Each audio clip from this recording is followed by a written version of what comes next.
Welcome to the Neuropathy Support Group and Podcast. I'm Chris, and I'm so glad you tuned in.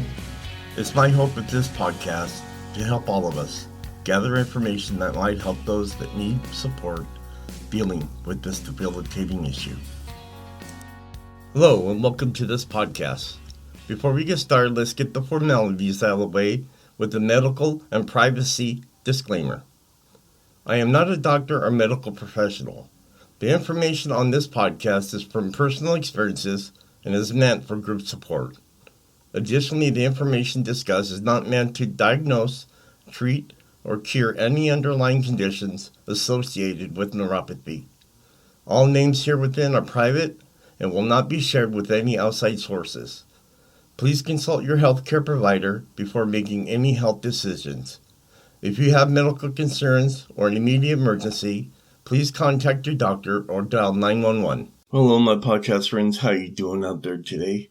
And your past week, how was that? I hope you had a great time doing something you love to do, and you don't let it affect your body, especially the topic I'm going to be talking about today. Because we all have this issue. We all deal with it every single day, and it's like a 24-hour job for us to even try to make this happen, which is how to live well with chronic pain. I know most of us, or I'm saying all of us, have this issue. Chronic pain is a real thing, and it affects millions of people with various, issues that they may have.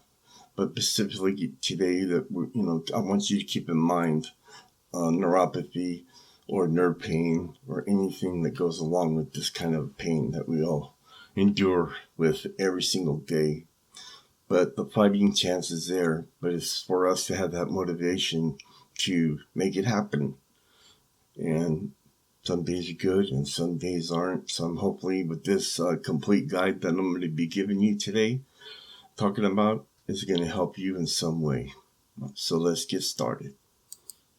Living with chronic pain is tough, but with the right guidance and support, we can learn how to not just survive, but thrive despite our chronic pain. And I'm saying our for all of us.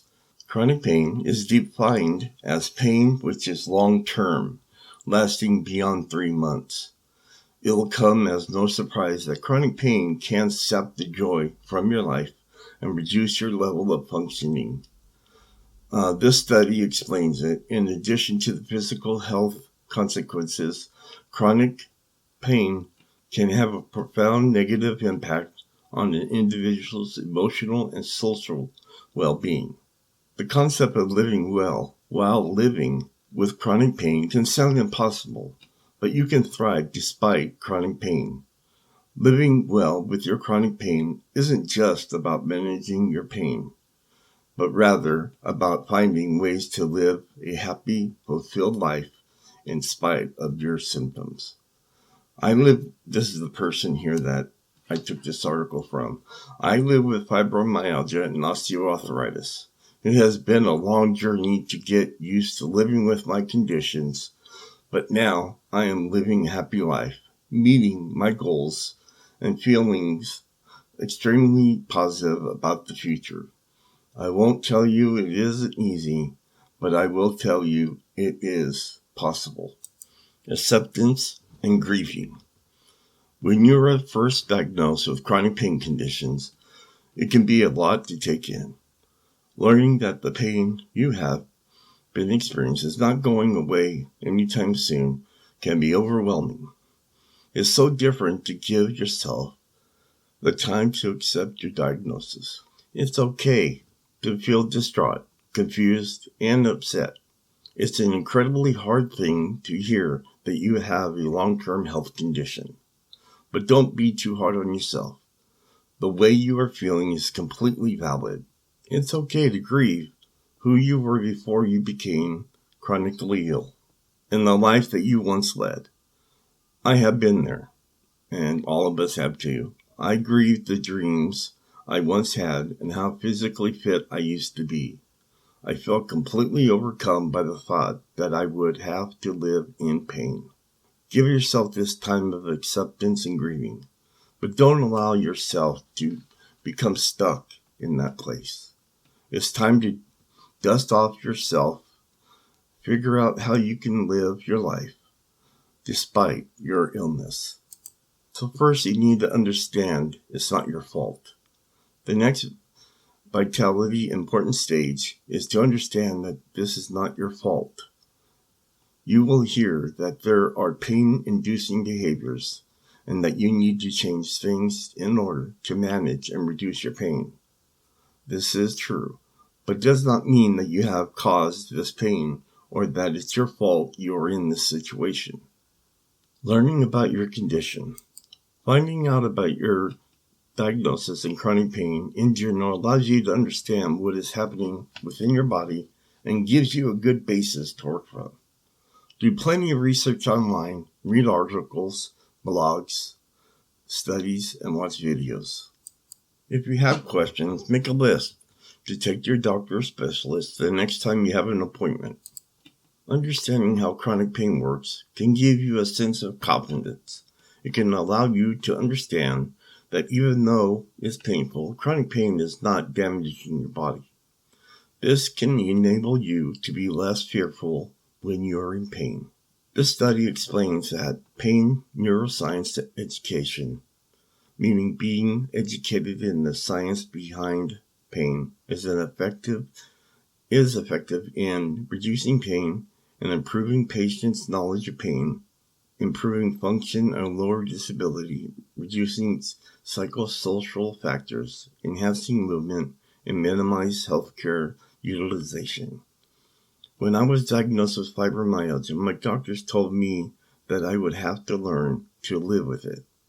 It was never given my indication that it could be better or that it could be treated. I wasn't told any of the science behind the condition and so was left fearful that when I was engaging in active and felt pain that I was harming my body. Though my own research, I figured out that I wasn't in danger. I learned that pain, while it hurts, wasn't actually damaging me, and so I became much less afraid. I learned that chronic pain could improve, that there are ways that you can get a handle on it. I became even more determined to get my life back and not to let it beat me. So, making healthy eating easy. Learning to provide your body with the fuel it needs to function optimally is so important when you are trying to fight chronic pain. Your body needs the right nutrients for all aspects of functioning, including keeping your immune system working and generating energy. Eating well doesn't have to be complicated or fancy. When you live with chronic illness, things are hard enough. You don't need to give yourself more work than you need to. Next topic is going to be finding exercise that you enjoy. Exercise has so many health benefits and is proven to reduce chronic pain symptoms. It can sound impossible to start exercising when you are in pain, but it really can help. This study, as she quotes here, explains the importance of exercising, stating that prolonged disengagement from activities may result in physical deconditioning, economic loss, and further emotional distress as a result of the loss of the psychosocial functions. Starting to exercise with chronic pain is a process of building up slowly, pacing your activities so that you can build up your fitness and a tolerance to exercise without causing a flare in symptoms. This can be a hard balance to strike and is a trial and error, but it's worth it. Doing an exercise that you enjoy gives you the motivation you need to face the pain and carry on despite it. There are so many types of exercise out there, from yoga, swimming, hiking, or biking. You can find what feels right for you.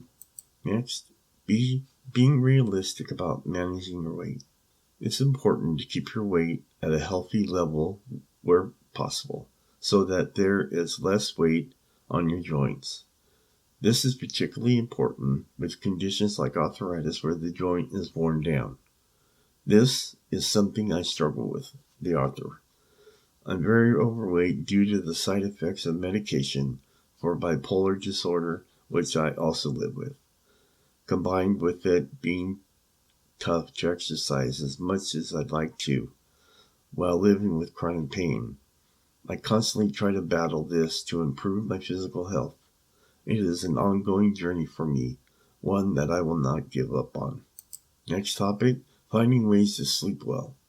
Sleeping can be one of the toughest things to achieve when you're in pain, yet fatigue is always ever present. This study explains how detrimental a disturbed sleep routine can be. Sleep disturbance interacts with central pain processing and inflammatory mechanisms to augment pain, low mood, and poor physical functioning. Finding ways to improve your sleep routine can be so beneficial to increasing your energy levels and balancing your mood as well as reducing the pain.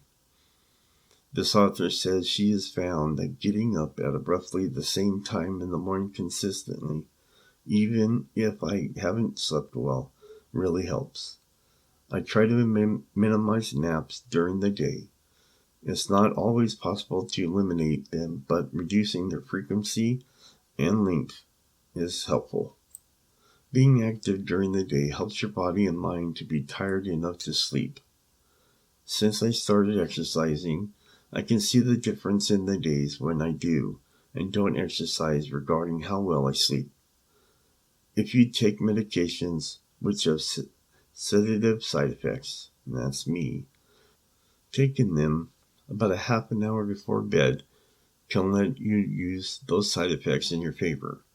Winding down before bed is important to prepare your body to sleep. This can be whatever makes you feel most relaxed. It could be mindfulness meditation, listening to an audiobook, or relaxing music, or reading a book in bed, or even listening to my podcast. Next topic is learning your limits and triggers. You're not always going to be able to do everything that you want to. That's tough to learn and to accept. It's important to stay active and not let your chronic pain rule your life. But it's also important not to be consistently overdoing things to the point of a flare-up in your systems. Figuring out what triggers flares in your symptoms can be a vital tool. You can use this to your advantage. When you monitor your pain levels, you can all allow you to see patterns and figure out what might have caused the flare. This knowledge gives you the power to tackle your triggers in a gradual way to overcome them. Finding a balance and learning your limits can take time, so remember to be patient with yourself. Next is releasing guilt. It can also be too easy to feel guilty about not being able to keep up with your loved ones and what they're doing, or for needing to ask for help. In order to live a happy life with your chronic illness, you need to release this guilt. That's easier said than done and certainly takes time. However, as you learn how to live well with your illness, how to manage your pain, and increasing your functions, guilt can be replaced with a sense of empowerment, determination, and confidence. Next topic is finding joy and motivation. Chronic pain can often sap all the joy out of life. It doesn't have to stay that way though. Once you get a handle on your chronic pain and figure out how to manage your symptoms, you can start to find joy in your life again. Finding joy can be anything that makes you happy. It could be something that's attending a class once a week, taking up a new hobby, having a pet, making a new social connection, or getting back to work. When your levels of functioning is low, it can help as though your life is going to be all about chronic pain, but you can shape your future and find purpose again. The goals that you've set for the future might not look exactly as they used to, but they can also be just as wonderful. Sometimes it might take longer to achieve your goals, and you may have bumps in the road. But if you set goals you really feel passionately about, you will have the motivation to overcome your symptoms and pursue until you are successful. The author goes on to say, when I was first diagnosed, my symptoms were my whole life. As I learned how to reduce my symptoms and had the confidence to tackle them, I began to find joy and set new rules and goals. I found joy in my wonderful husband, family, and friends. That's the one thing I always ask you guys to do at the end of my podcast. Spend time with your family. You need to get out of the house. That's the big thing. Sitting in the house and just thinking about yourself and the pain that you're in is really going to bring you down. I began to write again, which was something I always loved. I used to want to work with animals, but now I still have them in my life as pets, and that's beautiful. I set new goals, writing part-time and doing admin work for the rest of the time. I knew that I wanted to write full-time, and so continued to work on gaining experience. And in 2019, I finally got the opportunity I had been working towards. I am now a full-time writer, and it fills me with joy and pride to say that. Next topic is appreciating the little things. Another way to draw joy into your life is to really appreciate the small things in life. Praising yourself for small achievements like taking a shower, getting up and dressed, or doing some exercise, for example. Don't dismiss those things as something you should be able to do. Instead, praise yourself every step along the way and celebrate those achievements, because they are tough and they do deserve to be celebrated. So often people rush by simple joys and those little things that can really bring such happiness if they are appreciated fully. Find joy in small things like a TV program you enjoy or a tasty piece of cake. Really soak up that moment and take notice of all the happiness it brings. Alright, the next topic is finding ways to reduce stress. Being in pain is stressful, but stress causes and worsens chronic pain. It's an ongoing cycle, but one that you can work on breaking. Finding ways to reduce stress in your life can help immensely. Taking some time to really look at what causes you stress is helpful, and then addressing them one by one. Be sure to talk to someone you trust about your feelings. It can feel like a weight has been lifted off your shoulders when you share your problems rather than keeping them to yourself.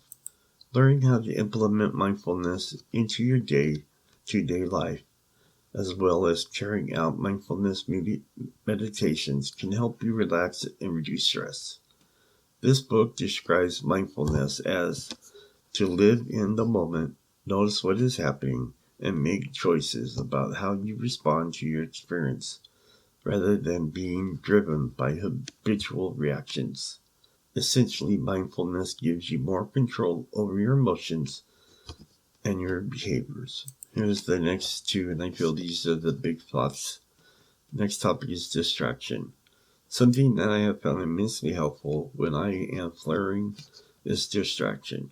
Changing your environment can be useful, even if this is just moving into a different part of the room, listening to music, talking to someone, engaging in crafts, basically anything that keeps you busy and which gives you something other than your pain to focus on can make it easier to deal with. Next topic, don't worry about what others think. This is the one that we all need to think about. This is easier said than done, but learning not to worry about what other people think of you give you an immense sense of freedom. Illnesses which are invisible, like most chronic pain conditions, tend to carry a lot of stigma. People don't always understand what they cannot see. Unfortunately, that often leads to judgments. The less weight you give other people's judgments, the more confidence you gain. So right now we're coming up to the 20-minute mark. So let me just briefly tell you the different subjects in this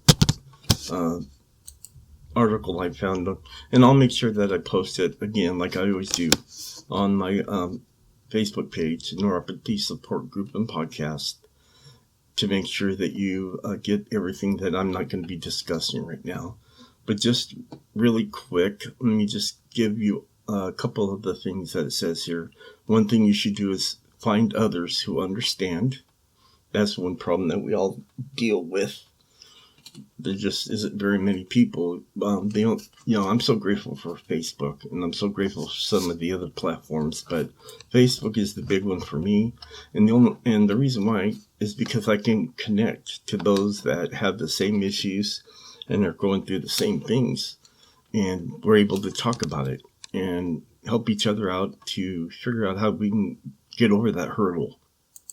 Another topic would be feeling comfortable asking for help. Another one is learning how to use mobility services. Surrounding yourself with supportive people. Know that you are worthy of a romantic love. I know that's one thing too that's hard to come by these days, especially someone that's already, has a chronic illness. Learning to be assertive. Finding ways to maintain social connections. I'm not going to say that all the Facebook page groups out there are bad. There are some that, do a lot of spamming on them and, tell you that there's medications out there that can cure it all. And those are the things you really need to watch out for. But as long as the admin, person in charge of that page is on top of it all the time, those things won't be allowed on their websites. But other than that, you do have the ability to talk to others, like I said, that have the same issues that you do. Next one is planning some activities. Another one is combating cognitive issues, building self-esteem, advocating for yourself. And that's one thing I started doing now is to become an advocate to help those that need help, making others understand, what they're going through. Let me go ahead and read that one real quick. Medical professionals don't always get the training they need to diagnose and treat chronic pain. So although it shouldn't be needed, advocating for someone or yourself becomes important. Ensure that you ask any questions you have, that you persist in seeking answers and treatment for your condition. That's the one thing I tell you guys. You need to tell your doctors, this is what I want.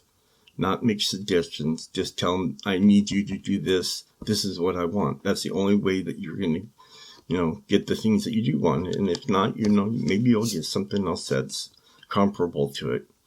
Do your own research to learn about your symptoms, diagnose, and available treatments. And don't be afraid to present these items and ideas to medical professionals. If you don't feel able to advocate for your own care alone, you could ask a loved one to go with you. Some chronic illness charities may offer support in this area. Some may even offer patient advocates to attend appointments with you. And you want to look into researching the medications that are given to you. That's what I do every time I get a new one. Seeking therapies, accepting the recovery as possible, and finally, being a warrior. Recalibrating your mindset to pure determination to keep fighting and to overcome your struggles is important. There may be hard times, but determination to get up and keep going is vital, even if that means you need help to do so. This author says, I have many times when I feel defeated, but I don't let those times persist. I am a warrior, determined to keep progressing and forging a path forward. You are a warrior too. We wake up every day and fight on in spite of our chronic illness. We can overcome our chronic pain. And I really do believe that. I have my bad days. I've had my bad weeks recently. And, it takes everything I've got to keep moving forward and to, just try to manage the pain that I have with different things that I use. And those are things that you need to go out and research about. But like I said, the most important thing I feel is to get out and do things, not only with families, but do things for yourself. You need to get out of the house, because that's where you sit there and you think about your pain and you think about the people that aren't around you anymore. And we're stronger than that. And if it depends on us relying on each other, that's fine. That'll be our mindset, that we can not recover, but just to overcome the hurdles that we deal with every single day. Thank you for being with me today. I'm so grateful that you're here and you're part of my Facebook group. Just to keep in mind, to let you know that I do have my own affiliate page now. It's the same name as this page here, it's Neuropathy Support Group and Podcast, but after podcast it says affiliate. If there's any products you may think about that you may need, they're going to be right there. And if you want to do more research on them, just click on one of those banners right there, and you'll be taken to the website, and then that way you can see what it's all about. Sometimes we need to step out and try new things if they're not working for us. But you guys all have a safe week. And it's my hope that I see you next week and you listen to my podcasts. I have many podcasts already out there. You can always fall back on those and take a look too. So until next week, be safe. Take care. Bye. As we come to a close, it's my hope this podcast and other sources, such as product reviews that I have discussed today, can better our lives and give us some relief dealing with neuropathy. This episode, plus others, are posted every Monday on Facebook, Twitter, Instagram, iTunes, Spotify, and Stitcher. And finally, whatever life throws at you, even if it hurts you, just be strong and fight through it. Remember, strong walls shake, but never collapse. Talk to you next Monday.